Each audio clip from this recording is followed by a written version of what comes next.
Now, in the first year, already the guiding relationship becomes crucial. It continues after that. But in the first year, guiding is developing the infant, continuing to develop the infant's agency, personal agency, and helping them to become self-regulated. Even though they're still very dependent on parents, they're learning to regulate their attention, even their emotions, to not be so reactive. And, of course, their motor regulation, their motor planning. Now, also, the guiding relationship is focused on developing the infant's, what we call interpersonal agency, their ability to influence others in their world. And that includes taking on more responsibility for their joint engagements, to take more active roles in some of those infant games. And a third important area is to develop this budding sense in the infant of self, of themselves in a differentiated way from others, and having that, what we call an agentic self. I can do things. I have some capabilities. I can influence my world. Also, what guiding does, what parent guides do, is they support their infants in their desire to explore and experiment and practice and to engage with challenges, to moderate challenges. So what parent guides are doing is they're creating these positive experiences, but they're also spending an enormous amount of time responding to the infant's own growth seeking and trying to shape that and guide that in a positive direction. So, together, in that guiding relationship, infants and parents, they provide one another. You can't really separate who's doing what, with a variety of ways that are opportunities for development. And you're going to see experience sharing. On this slide, you see 6 of them, 6 of the most important, one way called co-participating in joint activities, social referencing, practicing for mastery, exploring and experimenting, and finally observing. We don't want to diminish that. Infants spend a lot of time in observation. So, infants on their own, and I want to emphasize this is something you don't teach them. None of these things are things that parents teach them. Infants initiate what we call experience sharing. So you'll see here, and this is again my grandson, who on his own chooses to engage with his world in an agentic way, but periodically wants to check in and share that experience with his grandfather on his own in a very joyful way, in a way saying, hey, look at me, look what I'm doing, right? Oh, play more, the boy. Oh, yes, it's good. Play the video. Play the piano. Oh, it's beautiful. Yes, he's the best boy. Who plays the piano? He plays the piano. Oh, that was good. That's a good one. Oh. Oh. Oh. Good one. Yes. Oh, it's so good.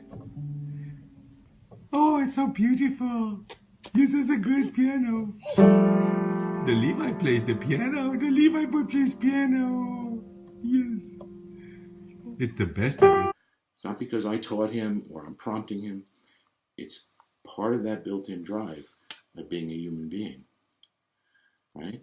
Now, infants also are very enthusiastic to, starting at around 6, 7 months, to become active in these early infant games. So I'll show you a little segment with a little infant named Emma, where you can see that in her earlier months, playing peekaboo, which is a typical infant game, she was just the passive recipient of it.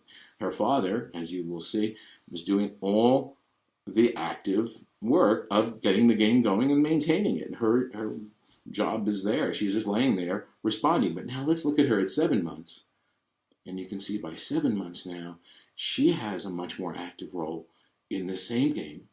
She has actually the more active role than her father. She's become a very powerful agent, and she has to take responsibility. So she gets the pleasure of being active, but she also has to take the responsibility for her active role, which requires some work on her part, right? So what happens is that infants are very enthusiastic about accepting those invitations to become more active, and they're not interested anymore in being passive recipients in any kind of game and having things done to them. They want to be co-participants, and that's why we use the term co-participation in those activities. All right. Another thing, remember we talked about social referencing in that other slide, and starting in the second half of the year, infants, as I say, start to move around. They start to physically separate from their parents and explore their world. And as part of that process, they're going to encounter things that leave them feeling unsure about whether they should engage with it, whether, it's dangerous, whether they should, move on or come back or go back to the parent. They're not always going to be sure of that. They encounter the experience of what we call uncertainty. So something isn't dangerous immediately or threatening, but they're not sure it's safe, or they're not sure they should do anything with it. And that's a very important milestone. And what we see is that infants on their own, without being taught, when they encounter that feeling of uncertainty, they look back and engage with the parent. And they don't necessarily communicate, they just look to see parents' facial expressions. And they use those expressions to make decisions about whether they should engage or whether they should withdraw. And we use that we call that term social referencing. And again, nobody teaches them this. This isn't so much of a skill, it's part of that built-in growth-seeking program. Another thing we see is that infants become very involved in what we call social observation as well as non-social observation. But because they now have control of their attention more, they can actually spend more time and focus in on things that have interest to them. And for typically developing infants, they privilege the social world. Their attentional system is tuned so that they really look at other children, other people, but especially other children closer to them. And when you watch an infant starting at 7 and 8 months to observe, you really see a serious, almost scientific observation in their face.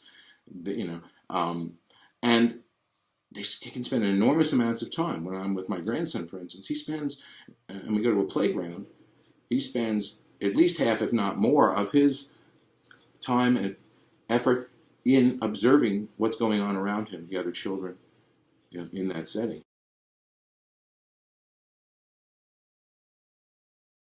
That observation kicks in on its own. We don't tell them to observe. We don't have to point out things, although we do to facilitate that. But we don't have to start it up as part of growth seeking. They are very motivated to watch and observe without us teaching them to do that. Okay? Our job is to facilitate it. We can enhance it. We can provide opportunities, make it easier for them to do that. But we don't have to get it started.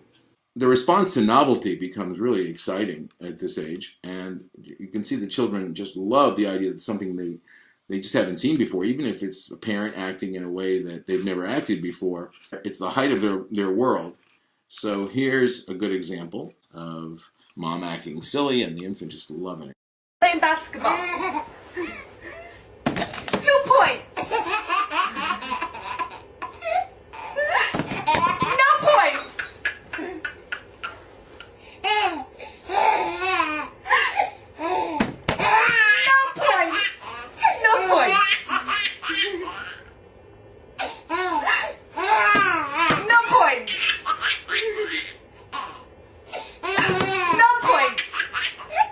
And I love it. You can see this, that it's just this strong desire of, oh, this is something I haven't seen before. This is something I've never seen mommy do. This is new. I just love it. They're just hungry for that. It's so reinforcing for them. It's so powerful.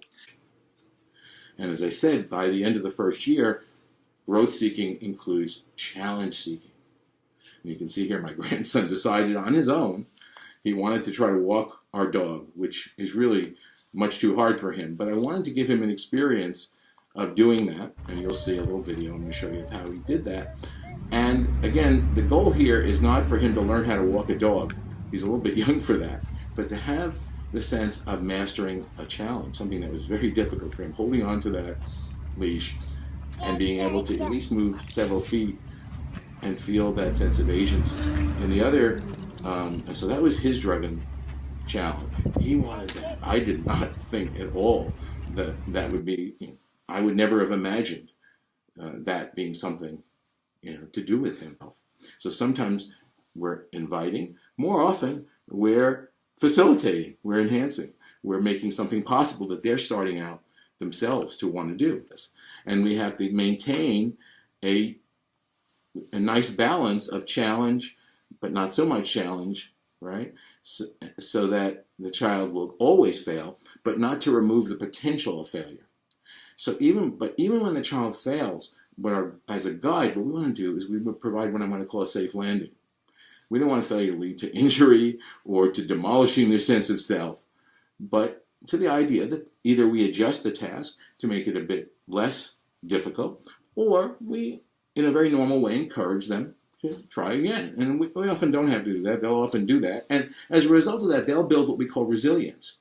That sense that they can pursue something and persist at something even when it's frustrating, and as well as cementing their sense of the importance of their guiding relationship with us in terms of facilitating their growth. Now, there's one more point I want to get to, and then we're going to go to ASD. And that point is that no matter how we guide, that mental growth is always going to be disorganizing. And developmental scientists know that when we grow, when we learn to see the world in new ways, which is what mental growth is about, and see ourselves in new ways and see ourselves with others, there's going to be a period of disruption. There's going to be a period of having organized our understanding of the world in one way. We come across something that challenges that. That's what challenge is, a mental challenge. And there's going to be a temporary period where we realize that our old way of seeing the world just doesn't fit anymore. But we don't yet have a new way of doing it, or seeing ourselves or seeing others. And so there's inevitably a period of what we call disorganization. I mean internal sense of my way of organizing, making meaning in the world has been somewhat disrupted. Not everything, not everything I believe, but some piece of how I see the world doesn't make sense anymore.